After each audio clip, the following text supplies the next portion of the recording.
예수님께서 부활하신 후에 하늘로 올라가신 그 이후부터 지금까지 우리 교회 생활까지 수많은 성도들이 그리고 믿음의 선진들이 고난과 박해 그리고 순교까지 각오하며 자신의 시간을 지키고 예수 그리스도의 복음을 포기하지 않았기 때문에 2000년이 지난 지금 동안까지 우리가 예수 그리스도의 복음에 대해 듣고 전할 수 있게 된 것입니다.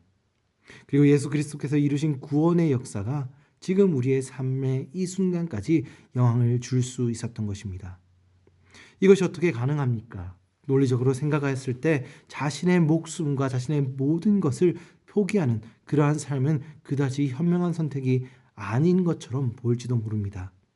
그럼에도 불구하고 수많은 사람들이 복음을 위해 자신이 가진 모든 것을 내려놓는 것은 어떻게 가능한 일이었을까요?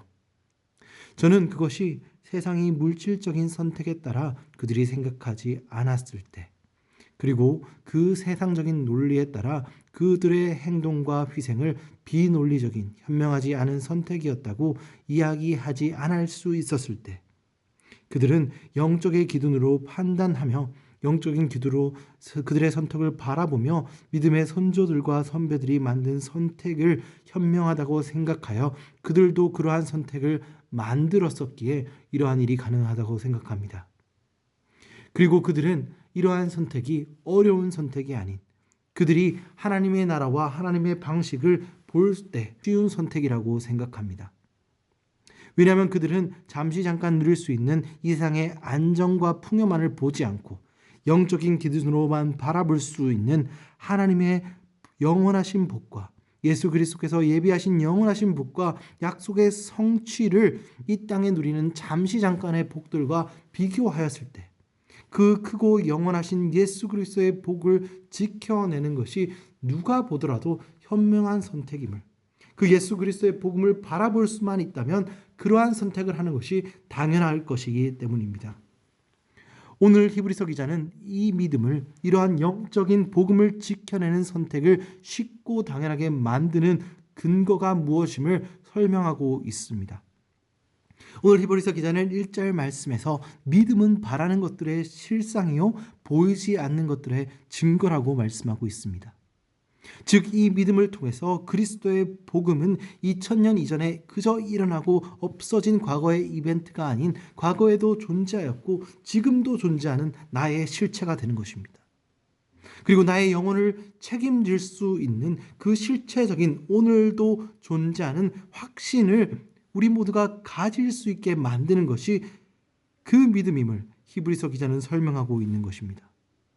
이렇게 믿음을 통해 그리스도의 약속이 실제할 때 히브리서를 받는 성도들은 자기 앞에 놓여진 박해와 고난을 넘어서 만물을 창조하시고 그 주제이신 하나님께서 그들을 사랑하시고 책임져 주신다는 그 진리를 바라볼 수 있게 되고, 그 진리를 바라볼 때 그들은 그것을 확신함으로 그들의 삶 속에 있는 고난과 핍박을 이겨낼 수 있게 됨을 오늘 히브리서 기자는 설명하고 있는 것입니다. 오늘날 우리가 복음의 가치를 지켜내지는 못하는 근본적인 이유는 복음의 가치보다 복음을 지켜낼 때 우리가 받게 되는 복이 내가 세상의 방식대로 혹은 내 뜻대로 살았을 때 누리는 것보다 크다는 것을 확신하지 못해서입니다. 예수 그리스도의 십자가에 보여주신 사랑을 알고 또 우리 가운데 역사하신 하나님의 사역을 우리가 확신하게 된다면, 우리가 그 사역을 알게 된다면 주님의 뜻대로 살아가는 힘과 그렇게 살아가야 하는 이유를 우리 삶 속에서 발견하게 될 수밖에 없기 때문입니다. 그렇다면 이 믿음은 도대체 무엇을 말씀하고 있는 것입니까? 오늘 6절 말씀은 이 믿음이 무엇인지 설명하고 있습니다. 이 믿음은 하나님의 뜻대로 살아가는 삶을 선택함으로 하나님을 기쁘시게 하는 길이라고 설명합니다. 하나님께서 우리에게 예비하신 복과 약속의 성취에 화답할 수 있는 유일한 길임을 설명하고 있는 것이죠. 그리고 이 믿음은 두 가지를 확신한 것을 말하고 있는데 그 첫 번째로 하나님이 반드시 계신다는 것을 확신한다는 것입니다. 이것은 단순히 하나님이 어딘가에 존재하고 있겠지라고 두리뭉실하게 묻는 것이 아니라 확실하게 하나님께서 모든 근원의 주제 되시며 만물의 근거, 만물의 시작이 되심을, 만물을 다스리시는 분임을 확신하시는 것을 설명하고 있는 것입니다. 그리고 두 번째로 하나님께서 그가 자기를 찾는 자들의 상 주심은, 즉 하나님께서 자신을 믿는 이들에게, 자신을 따르는 이들에게 반드시 보답하시는 하나님의 공의하신 그 속성을 확증하고 인정하고 있는 상태를 말하고 있는 것입니다. 오늘 말씀에는 이 두 가지 사실을 확신하였던 믿음의 선진들의 모습을 기록하고 있습니다. 아벨과 가인은 똑같은 제물을 드렸으나 자신이 예물을 받으신 하나님을 확실하고 아벨의 믿음을 드렸으므로 하나님은 아벨을 선한 자라고 믿음을 이은 자라고 말씀하고 있는 것입니다. 하나님과 동행함으로 하나님이 사심을 자기 삶 속에 확신한 에녹이 그러한 사람이었던 것입니다. 그리고 일어나지 않은 홍수의 경고를 받았을 때 이 세상을 주재하신 하나님의 그 섭리와 하나님의 구원하심을 확신함으로 방주를 지었던 그 노아가 이러한 하나님을 확신하는 믿음을 가졌던 그러한 믿음의 선진이었고, 이로 말미암아 그들이 의의 상속자가 되었음을 오늘 본문 말씀을 통해 히브리서 기자는 설명하고 있습니다. 이 믿음의 선진들은 하나님께 보였던 그들의 믿음을 통해 이들의 삶 속에서 그것들이 행동으로 옮겨지게 되었고, 그 옮겨지는 모습, 믿음의 형상대로 하나님께서 그들에게 복을 부어주시는 것으로, 그들을 구원하시는 것으로, 그들을 의롭다 부르시는 것으로 하나님께서는 그들을 인정하고 있음을 히브리서 기자는 성도들에게 설명하고 있는 것입니다. 오늘날 우리의 삶 가운데 하나님의 말씀을 확신하지 못하는 믿음 없음은 우리의 삶의 모습으로 나타나게 되어 있습니다. 왜냐하면 믿음 없이는 우리가 그 하나님이 원하시는 삶을 선택하는 그 길이 어리석어 보이고 무모하게 보일 수밖에 없기 때문입니다. 그렇기에 그 믿음의 길을 따를 수 없게 되는 것입니다.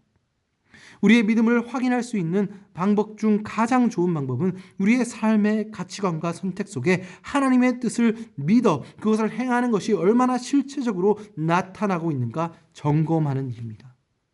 오늘 본문 마지막 8절에서 12절에서 나오는 아브라함의 삶은 하나님의 언약에 대한 그의 믿음이 실제적으로 드러난 삶이었음을 보여주고 있습니다.